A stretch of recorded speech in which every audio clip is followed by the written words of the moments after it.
ত্রয়োদশ জাতীয় সংসদ নির্বাচনে আওয়ামী লীগের ক্লিন ইমেজের নেতারা জাতীয় পার্টিতে যোগ দিলে তাদের মনোনয়ন দেওয়ার কথা জানিয়েছেন দলটির কো চেয়ারম্যান মুস্তাফিজার রহমান মুস্তফা।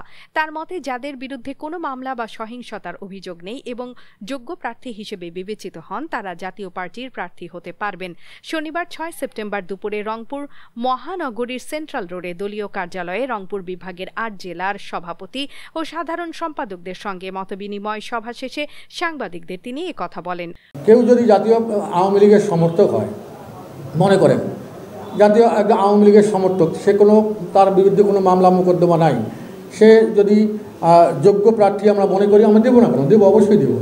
উনি আমাদের মহাসচিব বলছেন, গণতন্ত্র রক্ষার স্বার্থে সব দলের অংশগ্রহণ নিশ্চিত করতে গেলে এই দায়িত্বটা বড় দল বিএনপিকেই নিতে হবে। হ্যাঁ, আমাদের ক্যান্ডিডেট ক্রাইসিসকে ওভারকাম করার জন্য আমরা অবশ্যই করবো। অনেক জেলা আছে, হ্যাঁ, যেমন ৩০০ আসনে আমরা প্রার্থী দিব।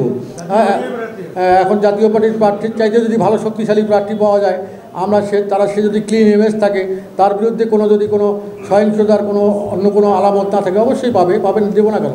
যেমন ধরেন আপনারা ফরিদপুর, গোপালগঞ্জ, অন্যান্য জেলাগুলো আছে যেখানে নিরঙ্কুশ তাদের আওয়ামী লীগের যেখানে সমর্থন আছে, আপনারা জানেন, সেখানে যদি জাতীয় পার্টিকে যোগদান করে কেউ সেই জন্য ক্লিন ইমেজের লোক যদি জাতীয় পার্টিতে যোগদান করে, তাহলে তাকে আমরা মনোনয়ন দেবো না কেন? অন্যদিকে জাতীয় পার্টির কেন্দ্রীয় কার্যালয়ে ভাঙচুর ও অগ্নিকাণ্ডের ঘটনায় গণ অধিকার পরিষদকে জড়ানোর অভিযোগকে মিথ্যা, অসত্য এবং বড় ধরনের স্পর্ধা বলে নিন্দা জানিয়েছেন সংগঠনের সাধারণ সম্পাদক মোহাম্মদ রাশেদ খান।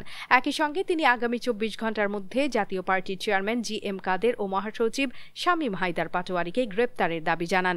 শনিবার ৬ সেপ্টেম্বর দুপুরে ঢাকা মেডিকেল কলেজ হাসপাতালে নূরকে দেখতে গিয়ে সাংবাদিকদের একথা বলেন তিনি। ফ্যাসিবাদের এই দশরকে আগামী ২৪ ঘন্টার মধ্যে গ্রেপ্তার করতে হবে, জি.এম. কাদেরকে গ্রেপ্তার করতে হবে।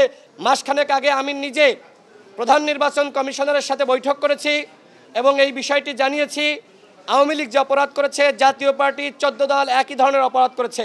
সুতরাং যেহেতু আওয়ামী লীগের সাংগঠনিক কার্যক্রম নিষিদ্ধ করা হয়েছে, জাতীয় পার্টি এবং ১৪ দলের সাংগঠনিক কার্যক্রম নিষিদ্ধ করতে হবে। এইটা আমাদের ধারাবাহিক আন্দোলন। কিন্তু বলা হচ্ছে হঠাৎ করে নাকি আমরা এই আন্দোলন শুরু করেছি। আপনারা সাংবাদিক ভাইয়েরা, আপনারা সবসময় জাতির কাছে আপনারা সত্য এবং সঠিক নিউজ তুলে ধরেন। আপনাদের প্রতি আমার আহ্বান থাকবে, গণ অধিকার পরিষদ যে ধারাবাহিকভাবে এই আন্দোলন করছে, এইটা নতুন কোনো আন্দোলন নয়, সেইটা আপনারা স্পষ্টভাবে তুলে ধরার চেষ্টা করবেন। জাতীয় পার্টির কার্যালয়ে যে স্যাবোটাজ হয়েছে, এই ঘটনার সাথে গণ অধিকার পরিষদ জড়িত নয়।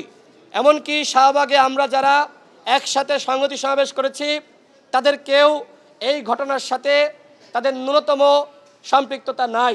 সুতরাং শামীম হায়দার পাটোয়ারী ফ্যাসিবাদের দোসর, সে গণ অধিকার পরিষদের কার্যক্রম নিষিদ্ধ দাবি করেছে।